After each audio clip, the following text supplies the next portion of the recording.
क्या भगवान जानबूझकर लोगों को संसार में उलझाते हैं? क्या भगवान जानबूझकर लोगों को स्वयं से दूर रखते हैं? जो लोग भगवान को नहीं मानते हैं, उनके ना मानने की असली वजह क्या है? क्यों लोग भगवान से दूर रहते हैं? आज इसके मैं आपको दो कारण बताऊंगा कि कौन से लोग भगवान से नफरत करते हैं या उन्हें नहीं मानते हैं। तो आइए समझते हैं इस मार्मिक कहानी के माध्यम से। अक्सर लोगों के दिमाग में रहता है कि सब कुछ भगवान की मर्जी से होता है, तो जो लोग पाप करते हैं उसमें भी भगवान की मर्जी होती होगी। तो इन्हीं सभी सवालों के जवाब आपको इस वीडियो में दिए जाएंगे। मित्रों, एक बार नारद मुनि को इस बात का अभिमान हो गया कि मैं भगवान का सबसे श्रेष्ठ भक्त हूं और मुझे माया अपने बस में नहीं कर सकती। भगवान नारद मुनि के मन की बात को समझ गए। उन्होंने नारद मुनि के इस भ्रम को मिटाने का निश्चय किया। भगवान ने नारद मुनि को बुलाया और धरती लोक पर भ्रमण करने का फैसला किया। नारद मुनि भी भगवान के साथ खुशी खुशी चल पड़े। चलते चलते वे एक वन में पहुंचे। भयंकर गर्मी पड़ रही थी। भगवान प्यास का बहाना करके एक वृक्ष के नीचे बैठ गए। बोले, देवर्षि, मुझसे तो अब राह भी नहीं चली जा रही, प्यास से गला सूख रहा है, हो सके तो आप जाकर कहीं से पानी ले आइए। नारद मुनि बोले, भगवान, ये कितनी बड़ी बात है, मैं अभी आपके लिए कहीं से पानी लेकर आता हूं, या आप यहीं बैठकर मेरे लौटने की प्रतीक्षा कीजिए। इतना कहकर नारद मुनि बड़ी शीघ्रता से पानी लाने के लिए दौड़ पड़े। भगवान भी यही चाहते थे। नारद मुनि के जाते ही भगवान ने अपनी माया फेंकी। देवर्षि नारद के मार्ग का नक्शा ही बदल गया। उन्होंने देखा कि एक गांव के बाहर कुएं पर कुछ युवतियां पानी भर रही थी। उन युवतियों में एक युवती बड़ी ही सुंदर थी। नारद मुनि उस कन्या को देखकर उसे देखते ही रह गए। उसकी चितवन देवर्षि नारद के हृदय को घायल कर रही थी। वे आए थे पानी लेने, पर अपनी आंखों की प्यास बुझाने लगे। वे ये भूल गए कि भगवान वहां प्यासे बैठे हैं और उनके लिए पानी लेने आया हूं। दोस्तों, संसार का आकर्षण ही कुछ ऐसा है, जो एक बार इसमें घुस गया वो इसी का होकर रह जाता है। ये आकर्षण रूपी माया उसे अपने जाल में जकड़ लेती है और वो अपने उद्देश्य को भूल जाता है कि उसे भगवान के पास भी लौट कर जाना है। नारद मुनि को अपने ऊपर आसक्त देखकर वो युवती भी समझ गई कि यह पुरुष उसके प्रेम जाल में फंस गया है। उसने शीघ्र ही कुएं से पानी भरा और तेजी से अपने घर की ओर चल पड़ी। उसकी सहेलियां भी पीछे पीछे चली गईं। पर नारद मुनि को ऐसा लगा उसके जाने के बाद जैसे उनका सब कुछ छिन गया हो। उन्हें जब चैन नहीं पड़ा तो वे भी उन युवतियों के पीछे पीछे चल पड़े। वो लड़की तो पानी का घड़ा लेकर अपने घर के अंदर चली गई। महर्षि नारद उसके द्वार पर जाकर खड़े हो गए और नारायण नारायण का जाप करने लगे। उस घर का मालिक यानी कि उस सुंदर कन्या का पिता आवाज सुनकर द्वार पर आया। उसने देखा कि अरे, देवों के ऋषि उसके द्वार पर आए हैं। वो उन्हें देखकर बड़ा प्रसन्न हुआ और बड़े अनुनय विनय के साथ उन्हें घर में बुलाकर ले गया। उनकी सेवा की, उनके चरण धुलाए, उन्हें बैठने को आसन दिया और बोला, भगवान, मेरे घर पधार कर आपने मुझे धन्य कर दिया है। मैं और आपकी किस तरह सेवा कर सकता हूं? नारद मुनि ने सोचा कि यह अच्छा मौका है अपनी बात कहने का। उन्होंने उस कन्या के पिता से कहा, हे भद्र पुरुष, मैं आपकी कन्या से विवाह करना चाहता हूं, जो अभी अभी घट से पानी भर कर लाई थी। क्या आप मेरी इच्छा पूरी करेंगे? यह सुनकर लड़की का पिता बोला, हे ऋषिवर, यदि आपकी इच्छा मेरी बेटी से विवाह रचाने की है तो मैं इनकार कैसे कर सकता हूं।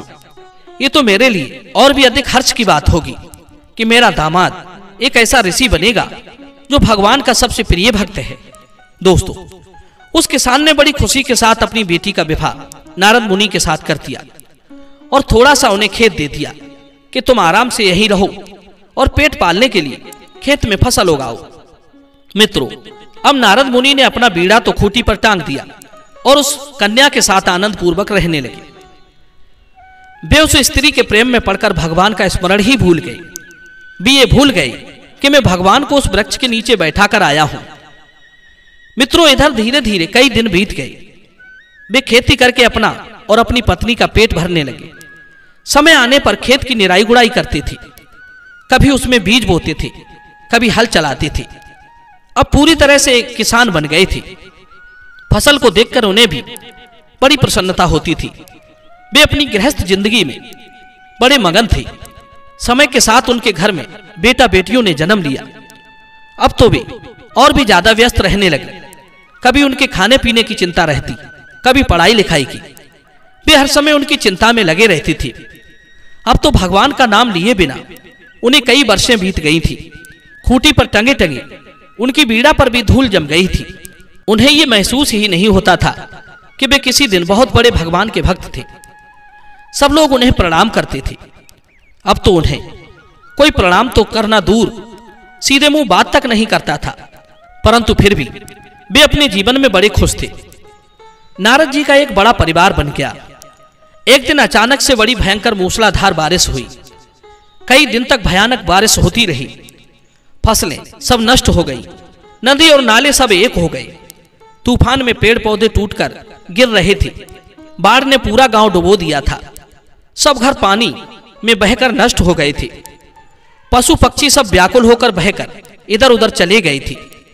देखते ही देखते पूरा गांव पानी में डूबकर नष्ट हो गया। केवल नारद जी का परिवार ही शेष बचा था। घर तो उनका भी बाढ़ में नष्ट हो चुका था। घर में जो कुछ कीमती सामान था उन्होंने एक कपड़े में बांध लिया और अपने परिवार को लेकर जान बचाने के लिए वहां से जाने लगे। चारों तरफ पानी ही पानी था, इसलिए उन्हें पानी से होकर ही किसी सुरक्षित स्थान पर पहुंचना था। धन की गठरी उन्होंने बगल में दबा ली थी।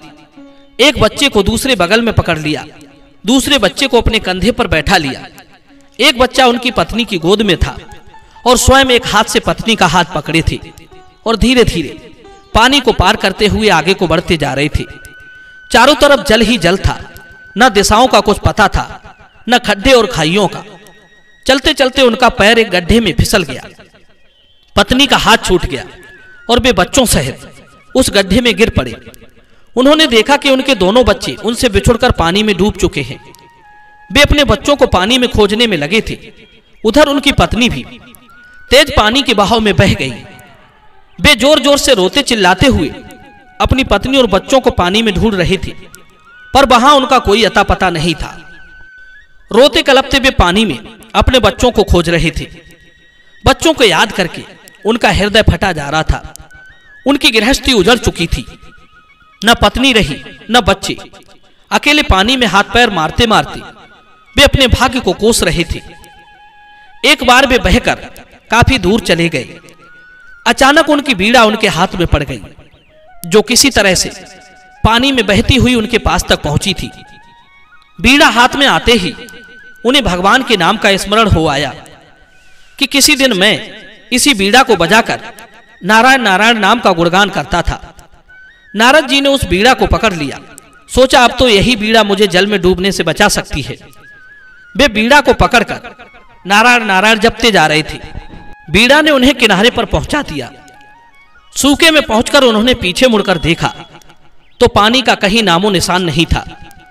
वही चिलचिलाती धूप पड़ रही थी। अब उन्हें पिछली सारी बातें याद हो आई थी कि मैं भगवान के लिए पानी लेने आया था और कहां इस झमेला में फंस गया। भगवान उधर प्यासे बैठे होंगे, परंतु मुझे तो कई वर्षें बीत गई। क्या पता भगवान वहां अभी भी मौजूद होंगे या चले गए होंगे। अब तो वे दौड़ते हुए उसी वृक्ष के पास आए तो देखा कि भगवान पेड़ के नीचे लेटे हुए हैं। नारद जी सोचने लगे कि अब मैं भगवान के पास कौन सा मुंह लेकर जाऊं, पर जाना तो है। नारद मुनि सकचाते हुए शर्माते हुए भगवान के पास पहुंचे और भगवान के चरण पकड़ लिए।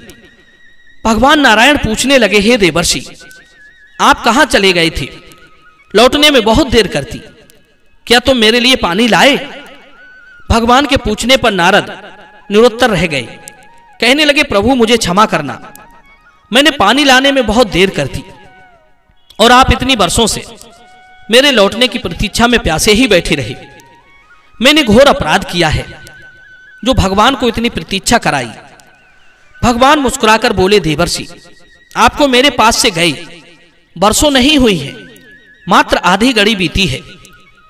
वो एक माया थी जिसमें फंसकर तुम मेरी याद भूल गए थे और वर्षों व्यतीत कराए।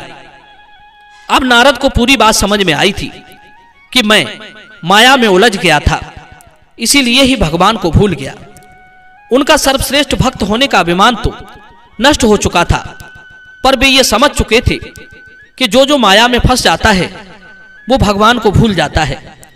जो माया के जाल में फंसे हुए हैं उन्हें लगता है कि जो कुछ है वो यही है, भगवान नाम की कोई चीज नहीं होती, भगवान सिर्फ कल्पना है। और जो लोग माया में पूरी तरह से लिप्त नहीं हैं, उन्हें भगवान का स्मरण बना रहता है। वे लोग अपनी किसी चीज पर अभिमान नहीं करते, चाहे वो धन पद प्रतिष्ठा हो।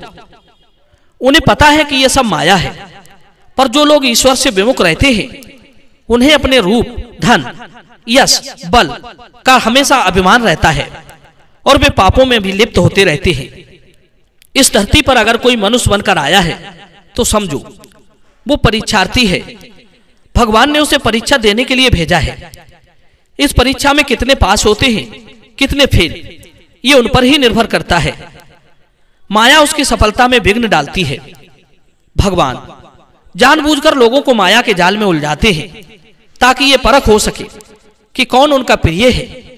जो लौटकर उनके पास आ जाता है वो तो भगवान का प्रिय बन जाता है, और जो संसार में उलझा रह जाता है वो दुख भोगता रहता है। दर्शक बंधु, मैं उम्मीद करता हूं ये कहानी जरूर आपको समझ में आई होगी। तो चलिए अपनी राय कमेंट में दीजिए और मिलते हैं आपसे अगली वीडियो में एक और चर्चा के साथ। आप सभी का बहुत बहुत धन्यवाद। जय श्री कृष्ण।